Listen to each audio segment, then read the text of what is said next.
So suddenly there's a whole lot of wars all over the world. And it really does look quite dangerous. The world's become a dangerous place. Missiles being lobbed all over the show. And it looks like something that's happening over there and it doesn't affect South Africa. But today what I want to do is I want to give you my opinion of why I think those wars are going to have a dramatic impact on South Africa, whether we like it or not, to use President Ramaphosa's favorite saying. So let's just recap where we are with the wars, because you kind of need a scoreboard at the moment. So we remember that in February 2022, Russia were going to invaded Ukraine. Sorry, they started a special military operation in Ukraine, which was meant to last 3 days, and they would then march into Kiev and take over Ukraine. I presume that was Vladimir Putin's great plan. Well, here we are 3.5 years later, and soldiers are still busy dying. And he hasn't really advanced much further than where he started. So there's that war, and that's still ongoing. Then, not to be outdone, the Middle East, which is always sitting there on a powder keg, especially the Israel-Palestine situation, was tipped over the edge when Hamas invaded Israel and did that very brave thing of killing civilians at a music festival. And it got the expected response, which is a massive military mobilization and the demolition and killing of Palestinians on an industrial scale, which continues to this day. So it's been 2 years of mayhem in Israel, Palestine. And then recently, if that wasn't enough, Israel and Iran started to exchange missiles. And they started to, the Israelis were bombing Tehran, the Iranians were bombing Tel Aviv. And, it gave a great fireworks display, but not so much fun because a lot of people are starting to get killed.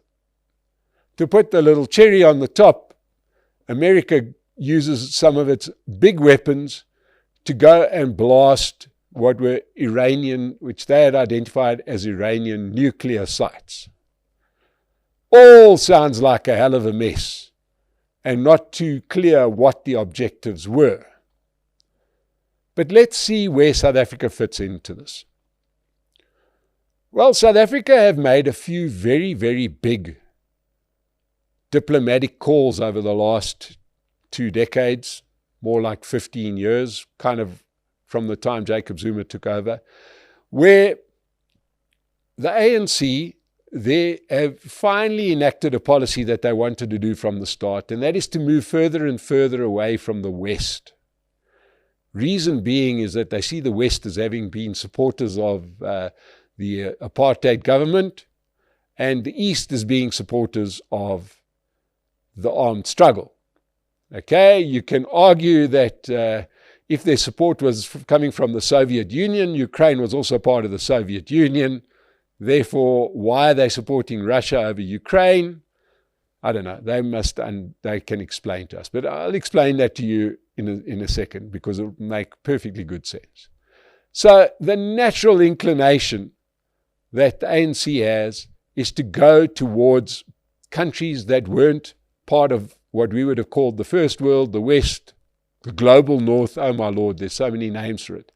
But basically Europe and North America, and move more away, more towards Asia, Russia, Iran, all those countries, that generally sit on the other side of the aisle.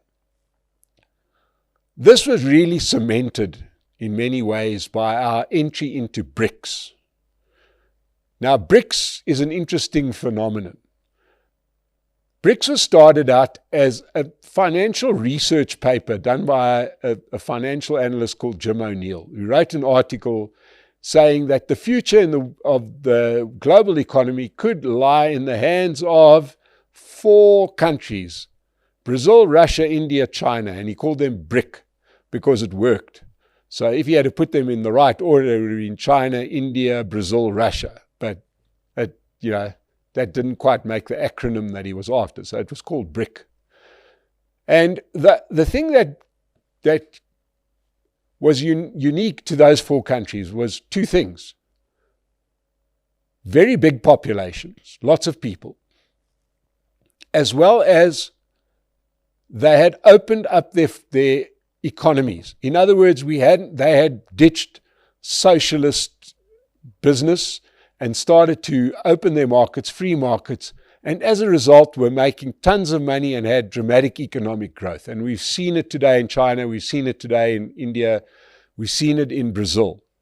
Not so much in Russia, because Russia were going to make the right turn quite soon thereafter. So BRIC was kind of put together, sort of saying, hey guys, this guy wrote a paper putting us together, maybe we should talk to each other more, and we could be a counterweight to America and Europe. And so BRIC was formed. South Africa did what South Africa does, and we guilt-tripped those four countries into including us, saying Africa needs representation. There's no country that fits the bill. We're the most industrialized country in Africa at the time. This was around 2010. Include us. Even though a country like Nigeria or even Egypt has got a far more compelling story to be brought into a group, because they've got bigger populations, they've got better economies, and but anyway, South Africa gets in, and BRIC becomes BRICS. The question was what to do with BRICS and why allow South Africa in the first place. Well, yeah, it's a talk shop, but South Africa performed another role that both Russia and China found very interesting, and that was because we didn't deserve to be in BRICS in the first place. We got in above countries like Indonesia, Mexico, Turkey, Nigeria, countries far more deserving of a spot. But our relative weakness made us quite a useful idiot. That guy who shouldn't be with them, like when you were at school, were the main guys, and was this little short runt. All the others were first team rugby players, and was a guy who couldn't catch a ball. But he hung around with them, and he got to do all the he was at everybody's beck and call. That's what South Africa is. We're the useful idiot in BRICS. We'll do whatever they want us to do. Now, I can tell you, it's no secret, Brazil have got very little interest in BRICS, and India have got even less interest in BRICS, because those economies have got their own way of operating. India's got a massive internal market, and really, they are just happy trading the way they are. India is famously non-aligned and will trade with everybody, and it served them really well. They don't start wars unless it's with Pakistan, and they carry on, and their economic growth has been spectacular. Brazil, very much in the Western Hemisphere, and does a hell of a lot of business in North and South America. So they sort of reluctantly attend a BRICS meeting when they have to. But for South Africa, this seemed like a lifeline. But more and more, we got to do the jobs that Russia and China wanted us to do, which mostly is to antagonize the West. When the discussion came up a couple of years ago of creating another currency as what did they call it, de-dollarize the world, South Africa was at the front of the queue, even though we don't have an economy to speak of. So we are that guy that will always go out there and do whatever needs to be done, just to stay in with the cool kids. Now, roll forward. Where am I going to with this? So South Africa has made a name for itself as this country that will prepare to mortgage its reputation to do whatever it is for one major reason. And it's not the reason that we hoped it would be. It's not because it's in the best interest of the country, but invariably it's because it's been in the best interest of the ANC. The ANC is a little bit like that person who cannot control their finances. They've never been able to control their finances. They've always had this very expensive machinery. They've got a lot of people on their payroll, and they need to get the money from somewhere. And the rumors have swirled. We know that a big mine was given to a Russian oligarch who operates it in South Africa, and he is their biggest donor, other than the ANC's own business interests, Chancellor House and a few others.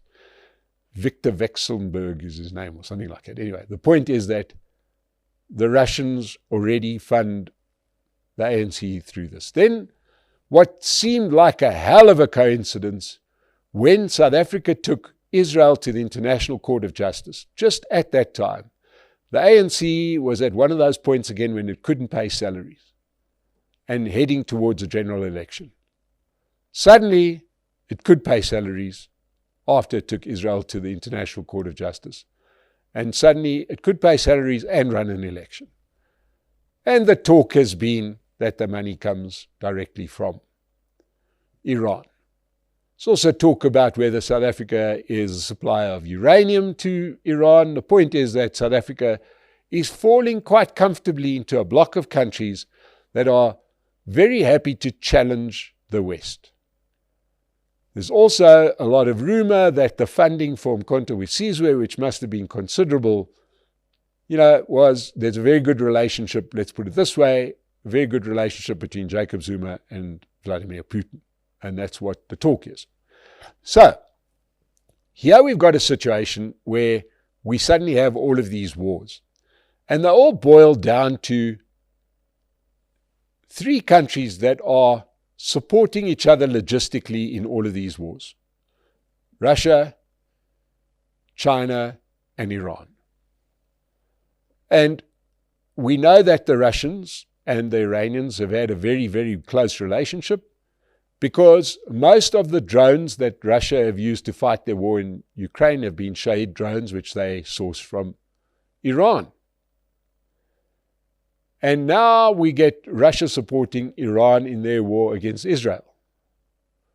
And the talk is that in both cases, China supplies them both and does business. And we know that China gets a lot of oil from Russia and probably gets a lot of oil from Iran. So the point is that it's a very close little community, but now they've gone and taken on the big guys in a war. And wars always boil down to one thing, and that's logistics. Who can outlast the other? Who can produce more bombs, more planes, more missiles than the other one? And for the last 100, 150 years, it's invariably been the industrial might of America that has had the final say in those wars. Second World War wasn't going that well until America started to stockpile, started to supply Britain and its allies with arms and ammunition, and then came into the war itself. So let's go back to South Africa's involvement. We have taken a massive bet here. We've taken a massive bet, certainly the ANC has on our behalf, that Russia's going to prevail and take over Ukraine. Iran, I presume the idea is that they're going to, in the eyes of the ANC, obliterate Israel, wipe them off the map, from the river to the sea. We've all heard the chants. And, China will sit back and those three will destabilize the West. Could it happen?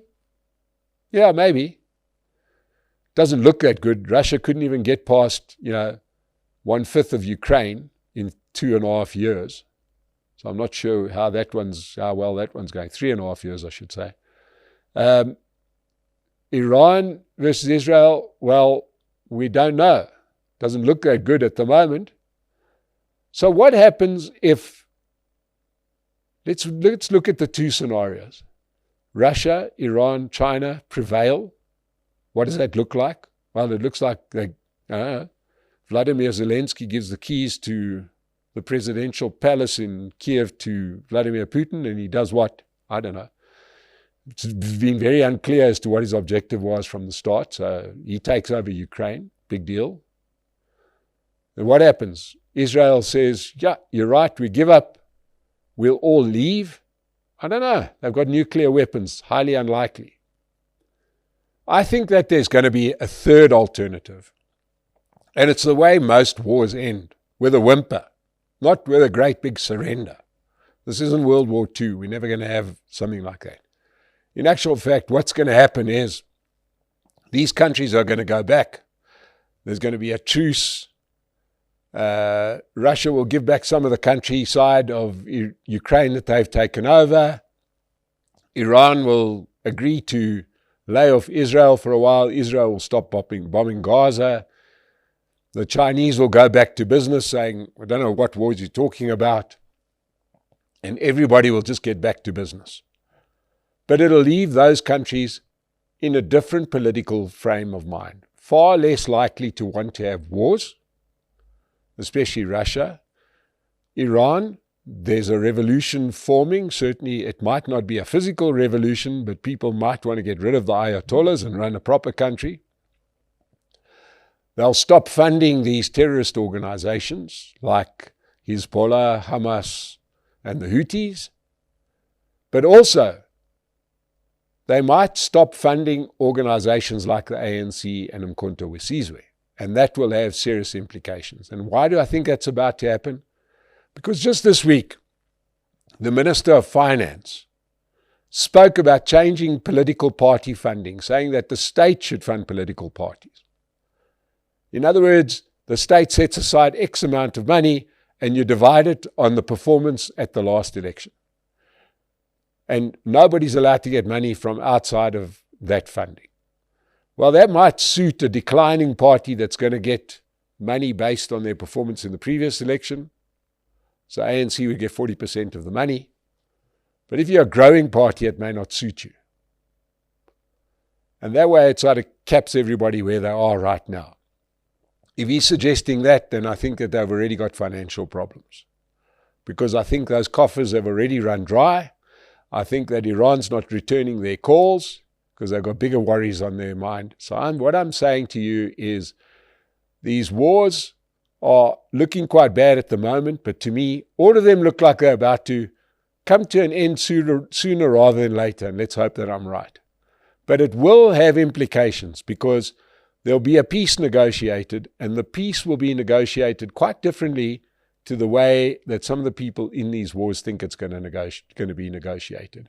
I've got a feeling that the aggressors, in this case, Russia, their aggression is not going to be rewarded, and I think Iran is going to accept a draw, which most of us will view as a loss, because they will stop funding these rebel organizations.